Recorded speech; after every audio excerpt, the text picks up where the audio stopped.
Generally speaking, there'll be 3 projects on the go at any one time. 3 writers, 3 graphic designers, they're each kind of working on their own thing. So that happens here in New Zealand and is run from here and will progress through, said 12 weeks of process. Play testing will be in the first 2 months or so.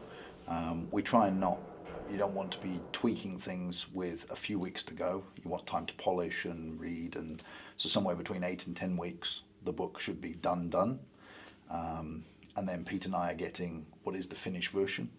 But in the case of Pete's responsibilities as the head of the studio, to all intents and purposes, is he's working with the guys as the project goes through and talking to them about, you put this in, this and that. I'm not doing that part of it. I'm waiting to see the end result, and I'm working on the other side of it, which is miniatures, timing, factory, pricing, it being marketed to the world.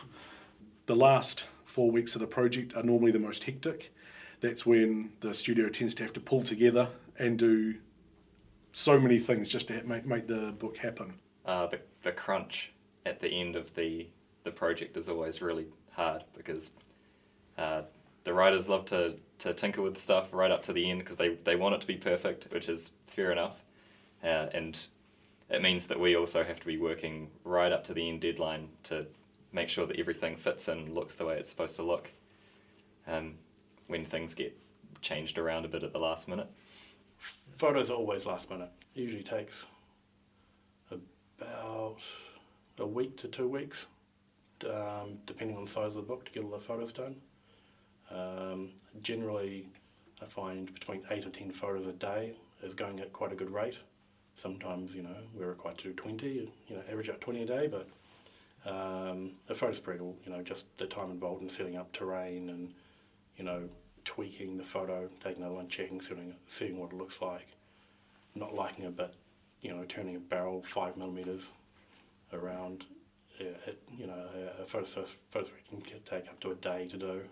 We want to get as many new models into the book as possible, and they're sometimes only being sculpted later in the process and really rushing to get the first casts in there and painted and ready in time.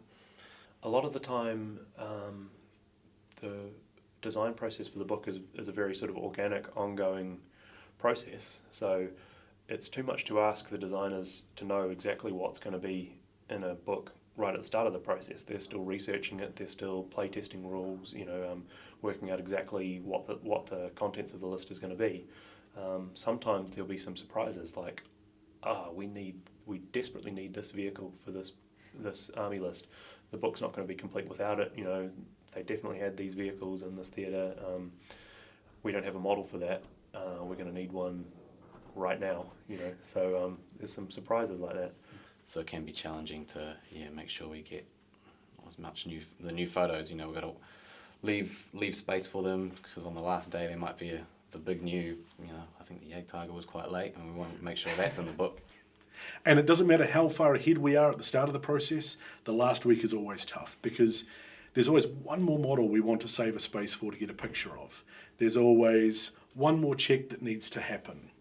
Then once the book's actually gone to the printer, we've still got to do like an article plan for WI and for the web and for anything else that we might need to do to promote the book. Yeah.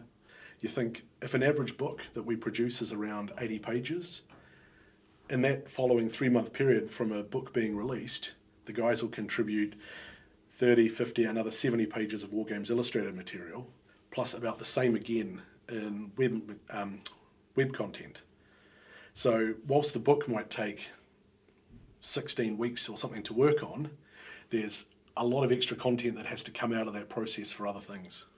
And then after I get the first couple of copies back, it's always kind of exciting to crack open the book for the first time, and then it's only a matter of time to see who spots the first spelling error.